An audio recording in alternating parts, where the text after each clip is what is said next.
EA is now on Twitch. Join us Wednesday nights when Alistair reads a bedtime story, and Sunday mornings for a few hours of chill casual gaming, plus interviews, special guests, pickup streams, and more.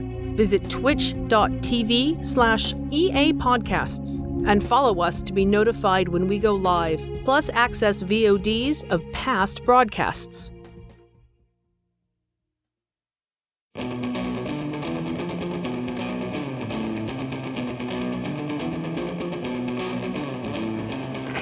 Escape Pod, Episode 1001, Death by Pink in the Lollipop Apocalypse, by Ryan Cole.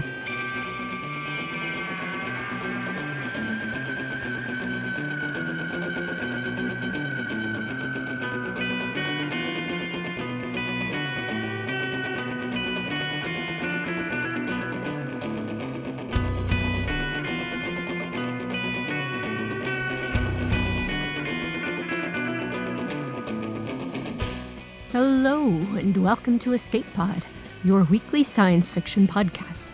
I'm your host this week, Tina Connolly, and I'm here to bring you Death by Pink in the Lollipop Apocalypse by Ryan Cole. This story is original to Escape Pod.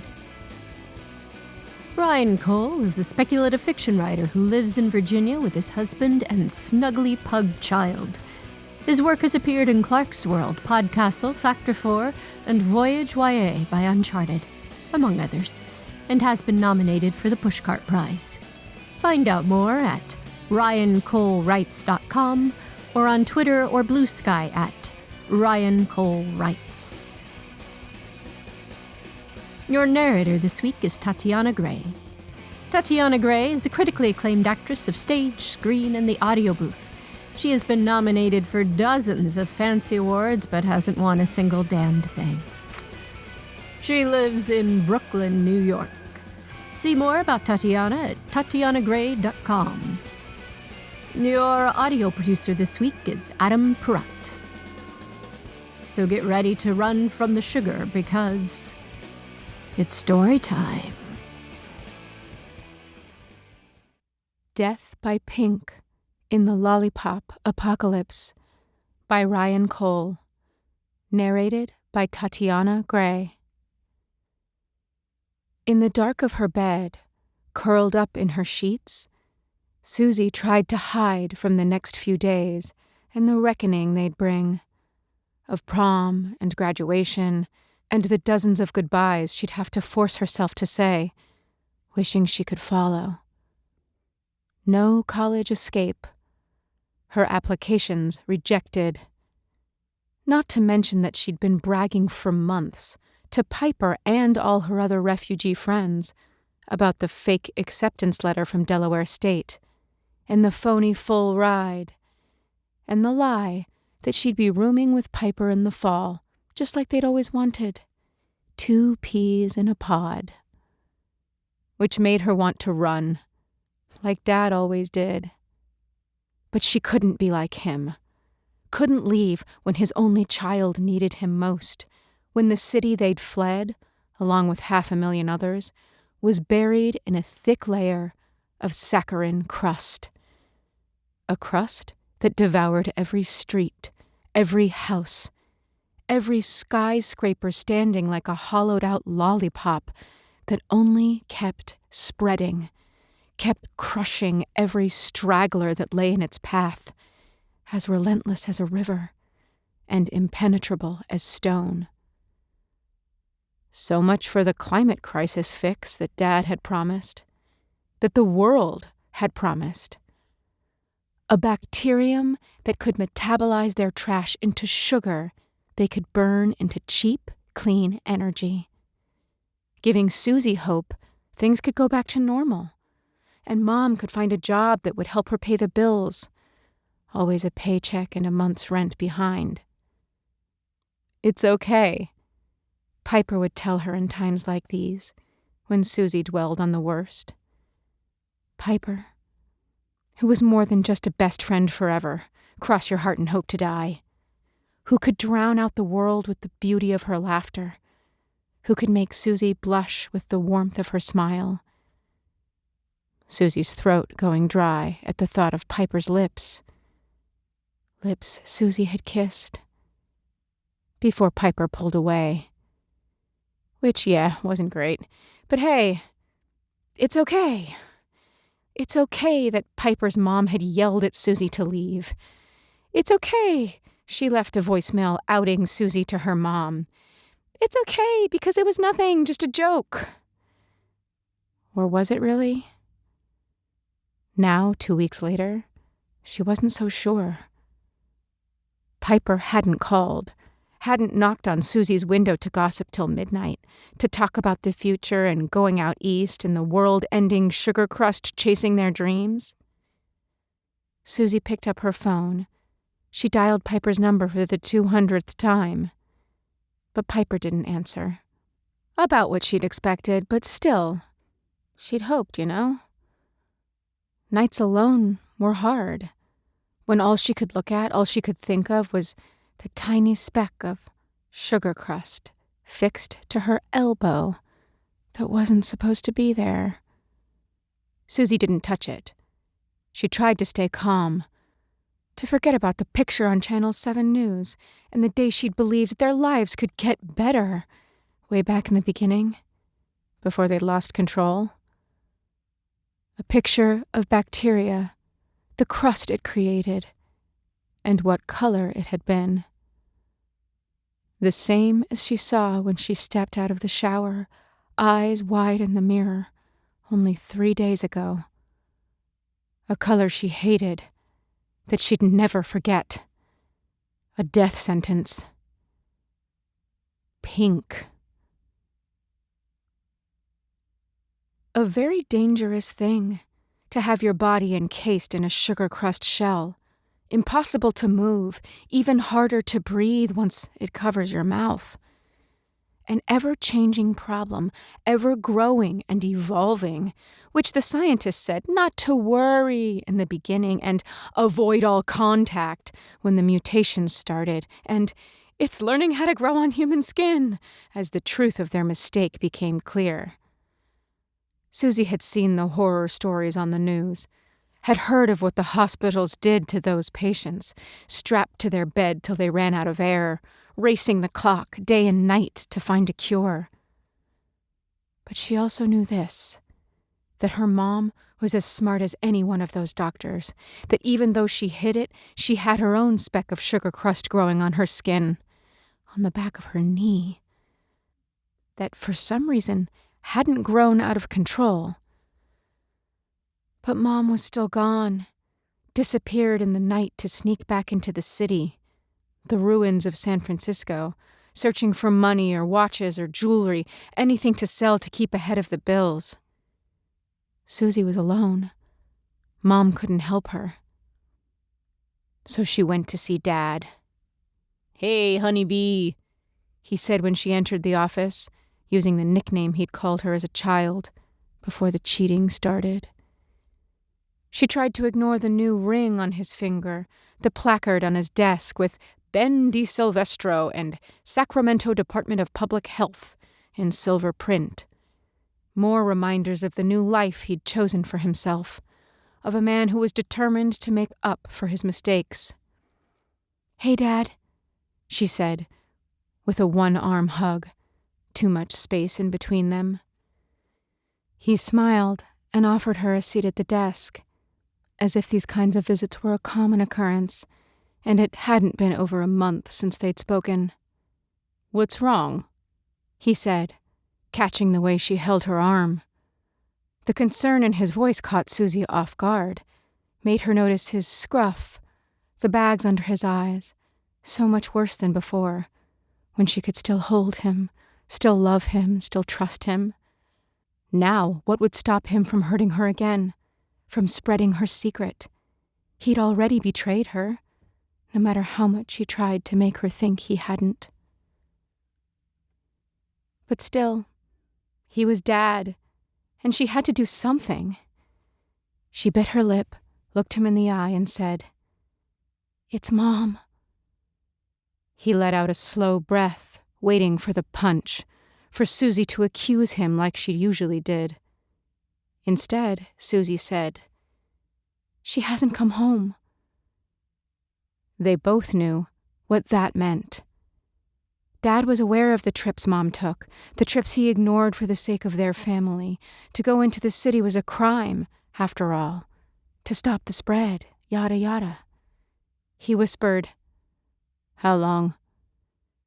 Susie counted back to the night Piper's mother had called in a rage. "Almost 2 weeks," she said. "I don't know what to do. She isn't answering my calls. What if she's hurt?" Or even worse, what if it got her? Dad wrung his hands, white-knuckled on the desk, and he wiggled the tooth at the back of his mouth, which he only ever did when he was thinking. Or scared. "I'll take care of it," he said. "We can send out a patrol unit, see if she's stranded." He stood up and put a gentle hand on Susie's shoulder. The worry in his eyes only deepened her discomfort. "Are you sure there's nothing else?" And she wanted to tell him.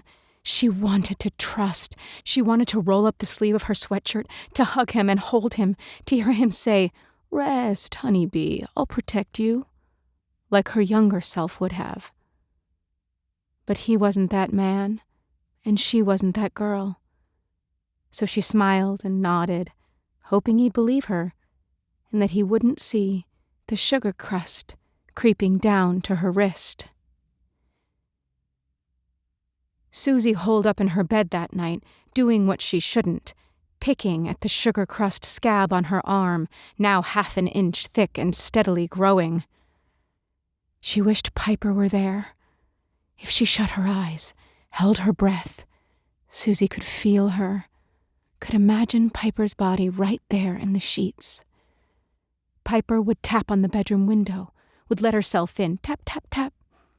Susie heard in her dreams, wishing and hoping and praying it was real. Then she opened her eyes. There was a shadow in the window, a too familiar rhythm of fingers on the glass, and before she could think, she was out of bed because Piper was there. She had really come back.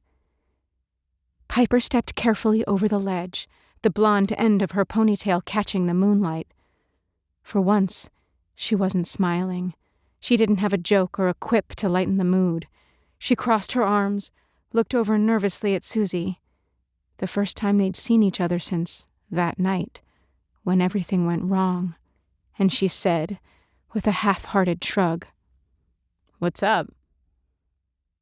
Enough to make Susie want to scream with excitement, to know they weren't over, that the person she loved the very most in this world, who she thought she'd lost forever, hadn't left her for good. "I'm glad you came," said Susie. And that was all it took. Piper followed Susie to the edge of the bed, still farther away than she usually sat, but hey, it was a start. And in a few minutes, their "How are you?" and "I missed you" turned to laughter, of which color prom dress they'd wear and how excited they were to go to college together, how nice it would be to have a room to themselves. All of it a lie. But she still couldn't say it. That Susie wasn't going, that she never got in, that the life they'd been planning was nothing but a hoax, which only made her feel worse the longer they talked. The bright light of Piper's presence buried in guilt, until the room went silent, and Piper stopped laughing, and Susie saw Piper's face drain of its color, when Piper said, What's that growing on your arm?" Susie glanced down at the sleeve of her sweatshirt, the still covered elbow, the crusty patch of pink that was creeping over her hand. "Wait," said Susie as Piper stood to leave, like the whole world did whenever Susie opened up, whenever she showed a bit too much of who she was. "Where the hell did that come from?" said Piper by the window. Susie shook her head. "I don't know," she said, even though she pretty much did. "Has anyone else seen it?" Silence. The two of them staring at each other. "Fine, yeah, fine," said Piper, now pacing. "Look, we can fix this." Ever the optimist. "We can get help, a doctor or someone." even though they couldn't. She knew as well as Susie. They'd lock her away in a hospital room, run test after test until the sugar crust consumed her, tippy toes to forehead. "Your mom, is she back yet?" Susie shook her head. "She's been gone for way too long." Susie could see the gears turning in Piper's head, the mental calculations. They were close enough to know each other's deepest, darkest secrets. The crust on Mom's knee, her trips to the city. Then, Piper surprised her. Piper, perfect Piper, who always had an answer. She didn't say, "Good luck," or "You're on your own," like Susie had feared. She sat on the bed, and she reached for Susie's hand, the one without the crust, and she pressed all her warmth into Susie's trembling fingers. "Well, we'll just have to find her then, won't we?" Getting out of town was a cinch. Easy peasy. There were guards along the makeshift walls of the city, cameras on the exits, all of them run by the Department of Public Health and the Biocontamination Unit Dad was now in charge of. "You sure this will work?" said Piper in the dark as they crouched by the entrance to the easternmost gate, the one that Mom used, that she said wasn't guarded as fiercely as the rest. 'Cause really, who cared if they wanted to leave, to go farther inland? The city and the danger was all to the west. Under cover of darkness, they snuck into the night, making their way to the long-abandoned highway that would take them to the coast. "We've got this," said Piper, whenever Susie fell behind, the bulk of the sugar crust weighing her down. When she dwelled on the guilt of putting Piper in danger, the lie of their future. If Piper would hate her when she found out the truth. Yet she couldn't give up, had to focus on the journey, had to silence the buzz of her phone in her pocket, all from Dad, throughout the night, that only kept coming as the miles crept by, as the night turned to morning, and the morning to evening, and the texts of, "Hey, honeybee," and "I'm worried about you," turned to, "Susie, where are you? Why aren't you in your room?" None of which she answered, knowing if she did, he'd only make things worse. He would see past her lies. But then she got a text that she couldn't ignore. One that was worse. So very much worse. That Susie deleted it as soon as she read it. "Don't worry, honeybee. I'm coming to get you." By midnight, they made it to the entrance to the Bay Bridge. It was as epic as Susie had hoped it would be, spanning from Oakland to the heart of San Francisco. Not made any less by the thick sheet of sugar crust coating its towers, a kaleidoscope of cotton candy fuchsia and red, of violet and cobalt, a melting pot of mutations of the dozens of strains the bacteria had formed. Susie couldn't breathe for how magical it was, how drop-dead gorgeous. Piper? Not so much. "What a wreck," she said, pointing to the other end of the bridge and the corpse of the city they could see through the fog, that no one had lived in for 7 long years. "Hard to imagine how great it used to be." "Yeah," said Susie as she crept to the entrance, stepping over veins of familiar hot pink. They crumbled into powder as her sneaker crunched into them. "Careful," said Piper as she tiptoed behind. "You never know if it'll spread."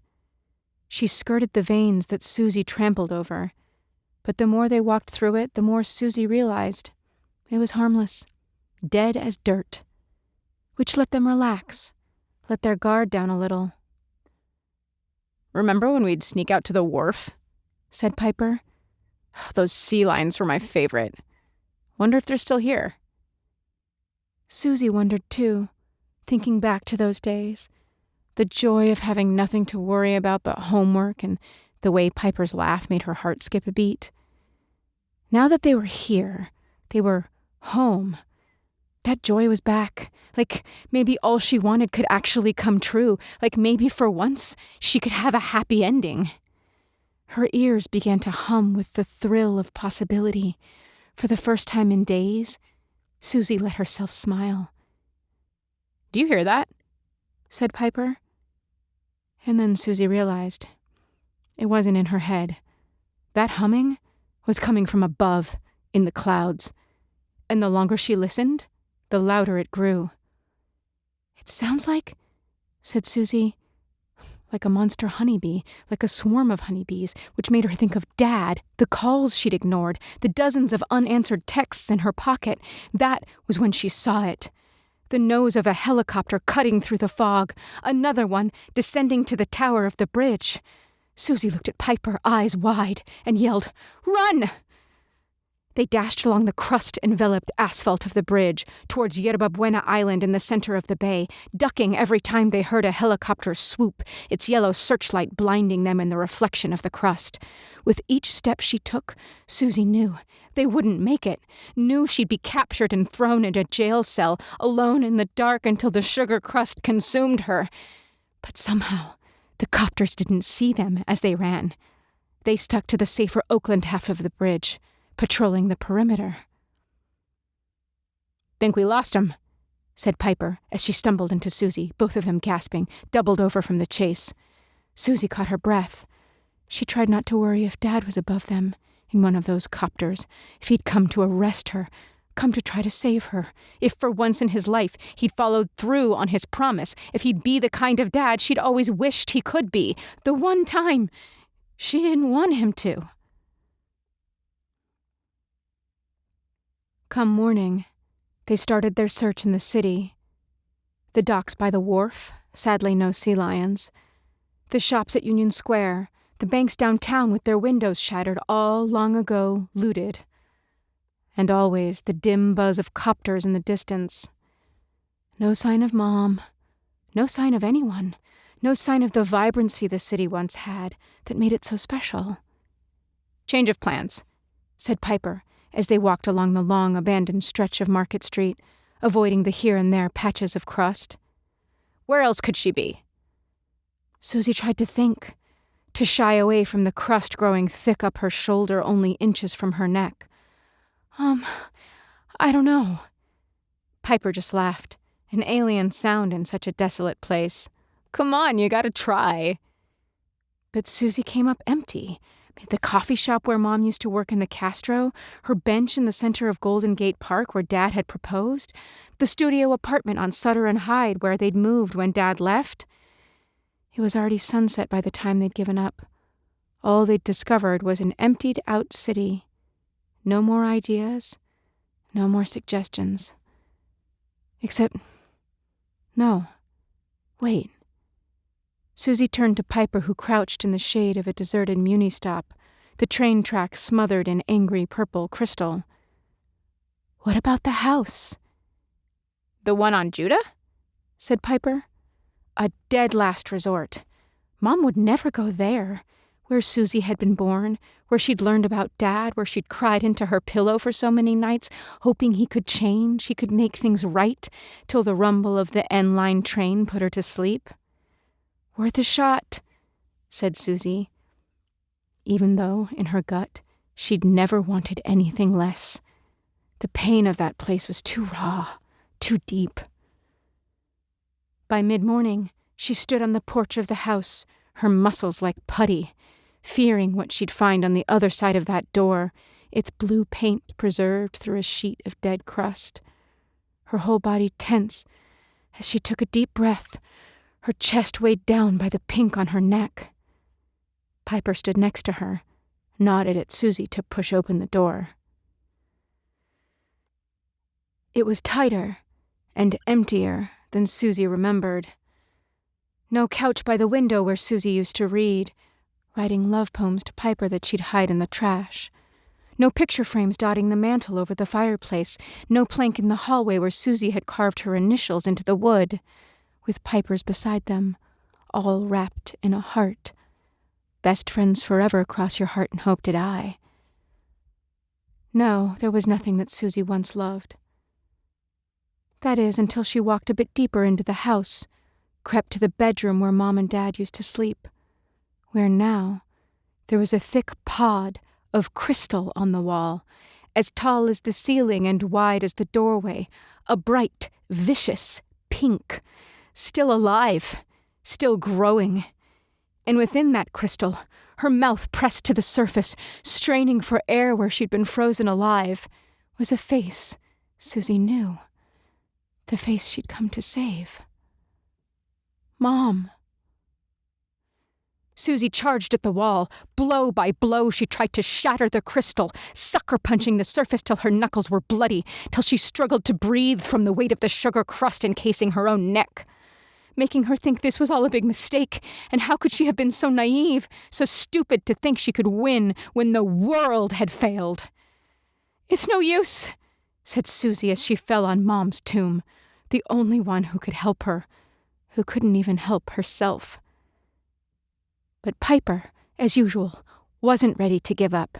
"It's okay," she said over and over on the floor after kicking the crystal one too many times. "It's gonna be okay." Kinda cute, her optimism. Any other time it would have made Susie gush, made her cling to Piper's joy as she clung to her good looks and cherry-tang lips, the hope she could want Susie as Susie wanted her. Now, though, Susie couldn't bury the truth. It was over. They were over. They'd had a good run, truly one for the ages, but this was their last stop, their checkmate. Kablooey.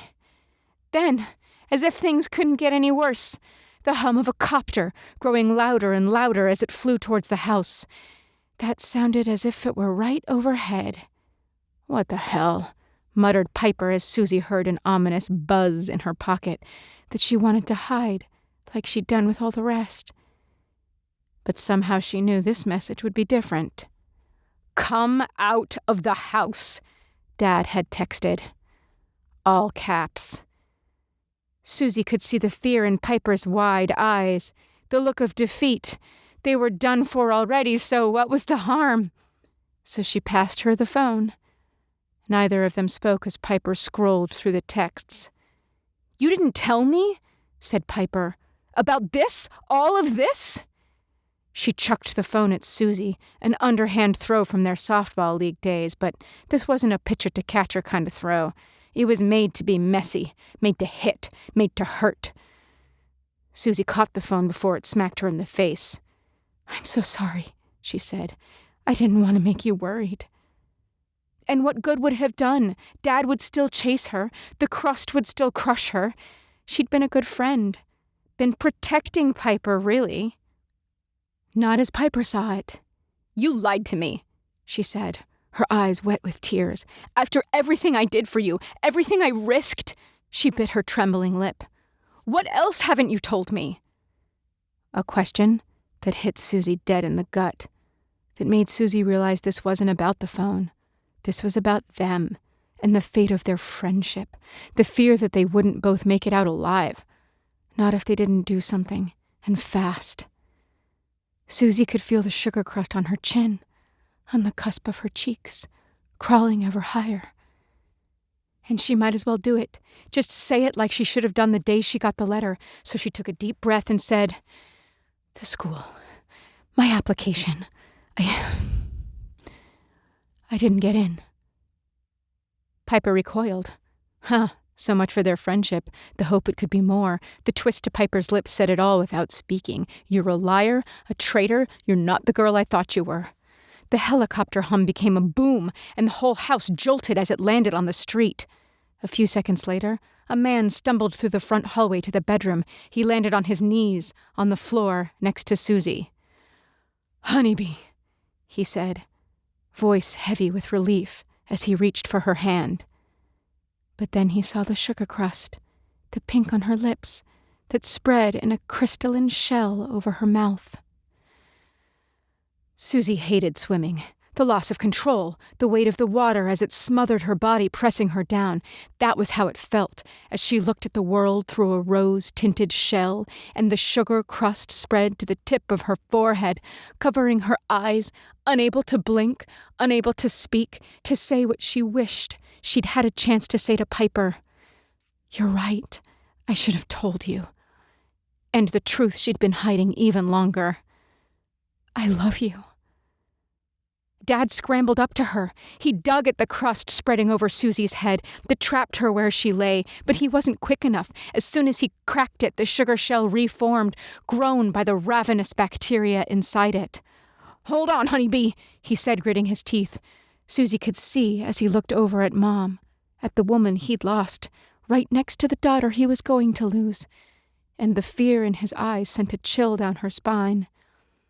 10 swings, 20, his knuckles cut bloody as he pummeled the crust. Susie slowed her breathing to save the little air that was trapped in her shell that would last how much longer? 2 minutes? 3? Not enough to save her. Piper knew it too. She picked at Susie's neck. Tiny bits of the crust now stuck to Piper's fingers, crystallizing, starting to grow on Piper's hands. She didn't stop digging, stop punching, now desperate, her sweatshirt all ripped up and ponytail disheveled, till finally she didn't get up anymore. She lay against Susie, making Susie blush, even here at the end. Funny how good Piper's arms felt around her, how beautiful she looked. How happy Susie was, her whole body shaking, as Piper leaned in and she planted her lips right where Susie's would have been. Their epic goodbye. One final kiss. And maybe it was wishful, was all in Susie's mind. But somehow her lips felt a little bit closer, a little less untouchable, like they always used to be. But no, she could see it. The pink starting to fade. The sugar crust dissolving, slowly retreating from the shape of Piper's kiss, burning a hole right down to Susie's face. When they touched, Susie sucked in a lungful of air. Sweet, clean air, all laced with the dollar store tang of Piper's lip gloss. It was so delicious that Susie couldn't stop. She kissed Piper back with all the strength she had left. And yet, how could this be real? This wasn't a fairy tale. She wasn't Sleeping Beauty. Piper was too cute to be her knight in shining armor. Her lips. What was special about Piper's lips? Nothing, aside from how juicy they were, how they made Susie's heart race, twin doughy crescents, spit sticky with saliva. And then, no way. Piper's saliva, an organic solution to an ever-changing problem, a common-sense fix that they'd already tried on other strains of the bacteria and which had never really worked, a fix that appeared to be unique to this strain, its sugar crust weaker than the ones that came before it, which meant Piper's saliva wasn't special, meant Susie could wet the inside of her mouth, touch the tip of her tongue to the shell on her nose, smear the edge with her spit. Susie kept licking, just to prove that she could, that it wasn't all a dream, that Piper's silly smile wouldn't fade when she blinked, both of them shaking their heads in disbelief. Then Piper started laughing. She touched Susie's cheek, and oblivious to Dad, who was right there watching, she leaned into Susie, kiss close, too close, and she stuck out her tongue, till the two of them touched, tip to tip, heart to heart, like they'd done that night. But this time, she stayed. Piper didn't pull away, and the world, for once, was as perfect as Susie had always imagined. Turns out, her candy didn't taste that great. Susie's lollipop tomb, once she'd licked herself free, left her teeth full of grit, like she'd eaten pure sand. Same with the crust that was covering Mom, her chest barely rising as they licked through the slightly cracked shell on her face that had left room to breathe, if only a little, and they scooped her onto the floor. "Help me lift her," said Dad, as they stumbled to the helicopter out on the street. Susie and Piper carried Mom into the cabin, then Piper climbed in. But before Susie followed, she walked up to Dad, and she hugged him like she used to. Hugged him till she hurt, a fragile whisper of, "I've got you, honeybee," in her ear. Not enough to redeem him, to erase the harm he'd already caused. Just the first step in helping to heal the cracks they'd let grow, to get her closer to forgiving him, if he was willing to put in the work. Half an hour later, they were high above the bay, the city far behind them. Susie was silent, still afraid to acknowledge what she felt, what she'd done. It took her until they landed to build up the courage, to turn around to Piper, to reach for her hand, interweaving their fingers. "Friends forever?" said Susie, never wanting to let go. Piper squeezed her hand, and she smiled at Susie, a smile for the ages, an "I love you" kind of smile, a "no matter what, I'll always be with you" kind of smile. Cross your heart and hope to die. Which for then and forever was all the answer Susie needed.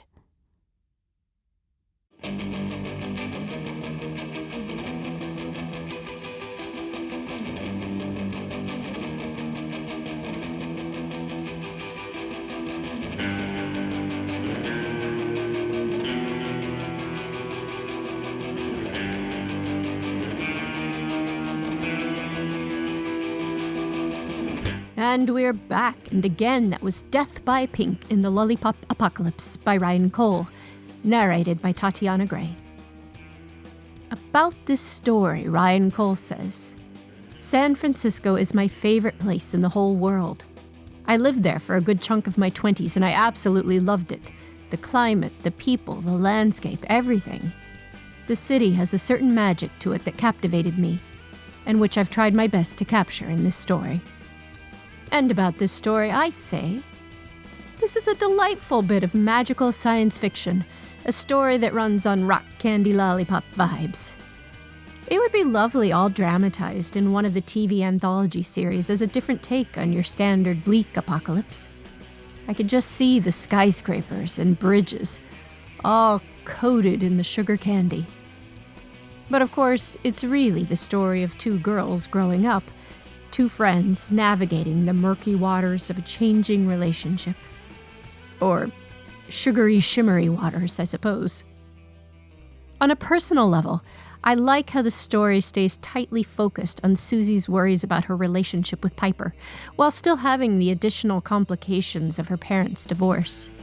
The sugary, crunchy metaphor of the hard candy shell of secrets, being melted by truth, love, and lip gloss, makes for a sweet ending for our brave young protagonists.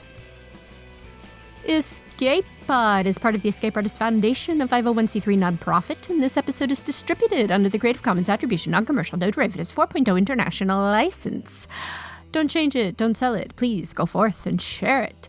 How do you share it, you ask? Well, in addition to your social media of choice, consider rating and reviewing us on podcast listening sites such as Apple or Google. More reviews makes for more discoverability, makes for more Escape Pod for you. Escape Pod relies on the generous donations of listeners exactly like you.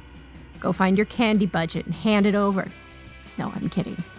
But remember that Patreon subscribers have access to exclusive merchandise and can be automatically added to our Discord, where you can chat with our fans as well as our staff members. So, if you enjoyed our story this week, then consider going to escapepod.org or patreon.com/EAPodcasts and casting your vote for more stories that lick the lollipop tomb. I can hear how that sounds. I'm sorry. Our opening and closing music is by Daikaiju at daikaiju.org. And our closing quotation this week is from Rodgers and Hammerstein's Cinderella, in which they clearly say that impossible things are happening every day. Thanks for listening, and have fun.